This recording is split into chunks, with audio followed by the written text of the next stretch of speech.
पिछली बार मिनिस्टर साहब आए थे, जो हेल्थ मिनिस्टर है, जब आपने स्लीप की करी थी कॉन्फ्रेंस, उन्होंने कहा था कि हम लोग चाहते हैं कि जिस तरीके के सेंटर आप लोग दिल्ली में, नोएडा में चला रहे हैं, उसको यहाँ पे चलाइए। उसको यहाँ पे चलाना तो शायद मेरे लिए पॉसिबल नहीं है, लेकिन ये देख के मुझे लग रहा है कि वो ड्रीम पूरा हो रहा है और ये बिहार के लिए एक नया चरण है। रेस्पिरेटरी डिजीजेस के लिए ये फर्स्ट है और ये आगे जाके बढ़ेगा और ये फैसिलिटीज और लोगों को भी इसमें देख के इससे प्रोत्साहन मिलेगा कि वो भी स्टार्ट करें, ताकि ये सबको मिल सके। क्योंकि ये ऐसा नहीं है कि बहुत महंगा है, लेकिन ये ऐसा है कि किसी को उसके अंदर इंटरेस्ट लेके, टाइम लेके सब कुछ लगाना पड़ेगा अपना। तो जिस तरीके से मधुकर ने किया है, और भी हैं, जैसे हमारे डॉक्टर साहब बैठे हैं प्रकाश, ये भी इनको भी हम लोग यही कह रहे हैं। ऐसे हम बहुत सारे लोगों को बोल रहे हैं कि जो लोग कर सके, एटलीस्ट 90% जो प्रॉब्लम है वो यहीं पे सॉर्ट आउट हो जाएगी। ओनली 10% के लिए हम लोग रह जाएंगे जो कि हमारे लिए बहुत अच्छा है, बहुत अच्छा है। क्या क्या टेस्ट वगैरह यहाँ पे पॉसिबल है जो कम बजट में हो सके और अच्छा तरह से लोगों तक पहुंच सके? तो यहाँ पे बेटे एडवांस टेस्ट जो दिए जा रहे हैं, उसके अंदर एक टेस्ट होता है जिसको हम लोग लंग ऑसिलोमेट्री बोलते हैं। तो वैसे तो हम लोग सांस का टेस्ट करने के लिए सांस की फूंक मारते हैं बेसिकली।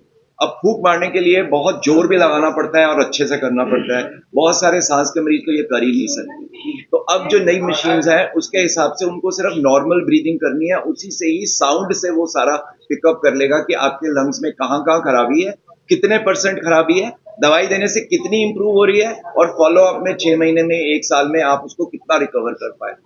दूसरे तरीके के टेस्ट हैं जो कि आपके लंग्स के साइज बता रहे हैं। दूसरे टेस्ट हैं जो बता रहे हैं कि हमारे को ऑक्सीजन ले जाने की क्षमता हमारे लंग्स की कम तो नहीं हो गई है। स्लीप स्टडी टेस्ट लिखा हुआ है जैसे यहाँ पे, जो खराटों की बीमारी से रिलेटेड है, जो कि एक्सीडेंट्स प्रोन लोगों के लिए होता है, हार्ट डिजीज करता है, हार्ट अटैक करता है, स्ट्रोक करता है, पैरालिसिस के अटैक करता है, उसको डायग्नोज करने के लिए स्लीप लैब लगी है। कैंसर के लिए ब्रोंकोस्कोपी लैब दी जा रही है। एस्थमा है या नहीं है, इसको डायग्नोज करने के लिए प्रोवोकेशन टेस्ट लगाया गया, जो कि अगेन मेरे हिसाब से शायद इंडिया में 1 या नंबर 2 पे होगा। और वर्ल्ड वाइड भी अभी कहीं कहीं मतलब 10, 12, 20 सेंटर होंगे जो पूरे वर्ल्ड में इस टेस्ट को कर रहे हैं, जो कि आपको डेफिनेट डायग्नोसिस दे सकता है कि आपको एस्थमा है या नहीं है। जो कि क्योंकि एस्थमा वेरिएबल है, किस टाइम पे आप आते हो, उस टाइम पे आपको सिम्टम नहीं है तो कहेगा है ही नहीं आपको, लेकिन ये टेस्ट आपको बता सकता है। ब्रोंको प्रोवोकेशन है, बीपीटी बोलते हैं उसको, दूसरी तरफ लगा हुआ है वो भी टेस्ट। आपकी सांस में कितनी एलर्जी है, वो फिनो टेस्ट है, जो कि वो भी यहाँ पे लगा हुआ है। अब इसके बाद आता है कि हम लोग आते हैं सांस की बीमारी लेके, कि हमारी सांस फूल रही है। तो सांस की बीमारी सिर्फ लंग से नहीं होती, वो हार्ट से भी हो सकती है, हमारी कमजोरी की वजह से हो सकती है, हमारी मसल्स वीक हो सकती हैं, सब वजह से हो सकती है। किससे है वो?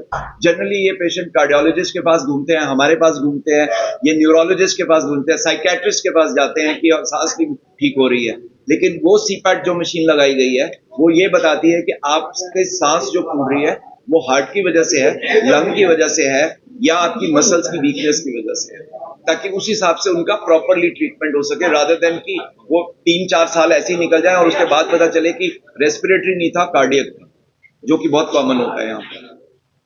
सर, आम लोगों को लगता है कि हॉस्पिटल इतना बड़ा है तो महंगा होगा, आम लोगों को लगता है। नहीं, कोई जरूरी नहीं है। आप इंफ्रास्ट्रक्चर्स जो हम डेवलप करते हैं ना, वो हम पेशेंट्स की मदद के लिए करते हैं। जो इंफ्रास्ट्रक्चर आप डेवलप कर रहे हैं, जो मशीनें आई हैं, जो कुछ भी हैं, वो उन्हीं की मदद के लिए। तो ऐसा नहीं कि आप कोई स्ट्रक्चर देख के ये सोच लें कि ये महंगा, ऐसा नहीं हो। तो जो स्ट्रक्चर आप देख रहे हैं वो इसलिए है क्योंकि मशीनों के रख रखाव के लिए, मशीनें महंगी होती हैं, उनके रख रखाव की जरूरत पड़ती है, तो वो ठीक से हम रख सकें, उसके रख रखाव कर सकें, इसके लिए आपको बाहर से ऐसा स्ट्रक्चर दिखता है।